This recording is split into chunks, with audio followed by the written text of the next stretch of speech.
कुशल समीक्षक, अभियंता, अपनी प्रस्तुति दें दीक्षित जी। जी, मुझे इस साहित्यिक उत्सव में आमंत्रित करने के लिए आप सभी का बहुत धन्यवाद। मैं अपनी पहली लघु कथा, जिसका शीर्षक है जिज्जी की राखी, पढ़ता हूँ। बारिश से परेशान दीना आसमान की तरफ देख रहा था। आज की रात कहाँ सोएगा? दीना इसी उधेड़बुन में था कि ए दीना रे की आवाज ने उसे चौंका दिया। अरे ई बटोही, हमार बड़की जिज्जी, हमार घर में बिना कौनो खबर के फूटे घर में। दीना कल की बरसात में गिरी मिट्टी की छत को देखकर मन ही मन बड़बड़ाया। तब तक जिज्जी ने मोमिया से राखी निकाल ली थी। अरे भूल गया क्या रे?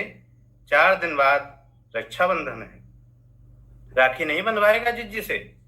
जिज्जी मुस्कुराते हुए भाई से कहे जा रही थी। ना ना, ऐसन बात ना है, हमको ध्यान तो था। ई बिना बता के कुछ इंतजाम कर लेते हम। कल डाकिया भी आया था गांव में, कोनो बताया नहीं कि तुम आने वाली हो। दीना शिकायती लहजे में था। तब तक जिज्जी ने राखी दाहिने हाथ में बांध दी थी। दीना मैले पाजामे की खाली जेब में हाथ की उंगलियां भींचे खड़ा था। उसके पास जिज्जी को देने के लिए उपहार स्वरूप कुछ न था। दीना इसी उधेड़बुन में था कि जिज्जी ने दूसरी मोमिया से एक गड्डी निकाल के उसके हाथ में थमा दी। लो दिनुआ, रख लो, घर ठीक करवा लेना, जिज्जी बोली। दीना को असमंजस में देख, अरे रक्षाबंधन है, हमरा भी कोनो कर्ज है कि नहीं? ज्यादा मत सोच। इस बार चना अच्छा हो गया था, कल ही तो हर जीजा हाट में बेच के आए हैं। अच्छा, अब हम चलत हैं, देर हुई तो टेम्पू न मिली, कहते हुए जिज्जी जल्दी जल्दी पल्लू ठीक करते हुए चल दी। दीना बदहवास कि राखी के मान की कौन सी मर्यादा है। पहली लघु कथा समाप्त हुई। बहुत धन्यवाद। और मेरी दूसरी लघु कथा है भीख। प्रभात भट्टाचार्य को इंजीनियरिंग और प्रबंधन की पढ़ाई खत्म करते ही समुद्री जहाजों से देश विदेशों में सामान आयात करने वाली कंपनी में बतौर सहायक प्रबंधक नियुक्ति मिली थी। भर्ती हुए अभी उसे 2 महीने ही हुए थे कि उसे लंदन जाने वाली व्यापारी बेड़े में जाने का अवसर मिल गया। लंदन के स्वानसी बंदरगाह पर उसका जहाज अगले 2 दिन तक रुकने वाला था और बंदरगाह के पास ही उसके ठहरने और विश्राम के लिए एक होटल में प्रबंध कर दिया गया था। रात के 2 बज रहे थे। भारत और लंदन के समयांतर के कारण प्रभात की नींद उचट गई थी। वह होटल से सटे बीच पर स्थित रेस्तरां में आ गया था। वहां अभी भी भीड़भाड़ थी। काली कॉफी की चुस्कियों के साथ वह रात के अंधेरे में समंदर की काली लहरों की अटखेलियों को निहारने और उनसे उभरते संगीत को समझने की कोशिश करते हुए समय व्यतीत कर रहा था कि उसे अंग्रेजी में किसी के गिड़गिड़ाने जैसी आवाज सुनाई दी। उसने उस तरफ देखा तो वह अचंभित सा रह गया। यहां भी भिखारी? जैसे उसने खुद से सवाल किया। लगभग 50 वर्षीय एक अधेड़ फटी पुरानी जीन्स और कमीज में भीख मांग रहा था। जैसे ही दोनों की आंखें चार हुईं, प्रभात ने उसे हल्की मुस्कान देते हुए पास आने का इशारा किया। भिखारी को कुछ उम्मीद सी बंधी और वह उसके पास आ गया।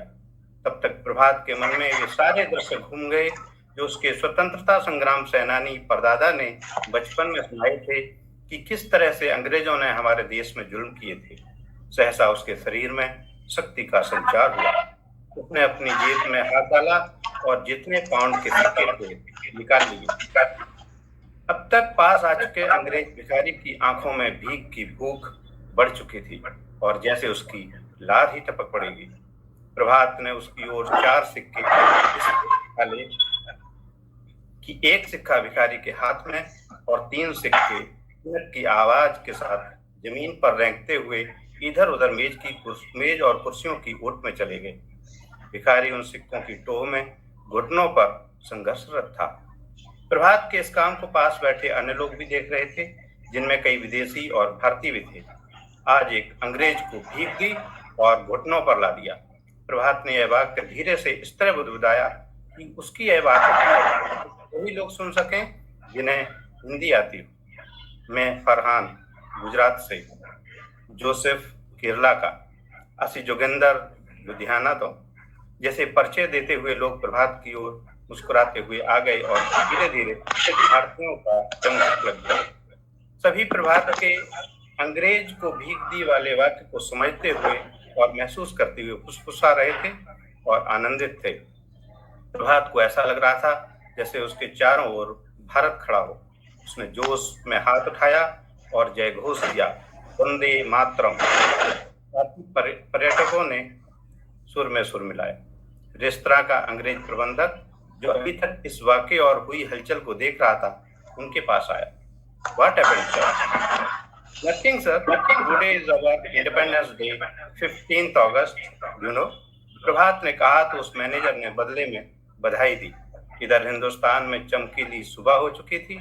लाल किले की प्राचीर से प्रधानमंत्री का उद्बोधन होने वाला था और उससे पहले राष्ट्रगान बज रहा था, जन गण मन।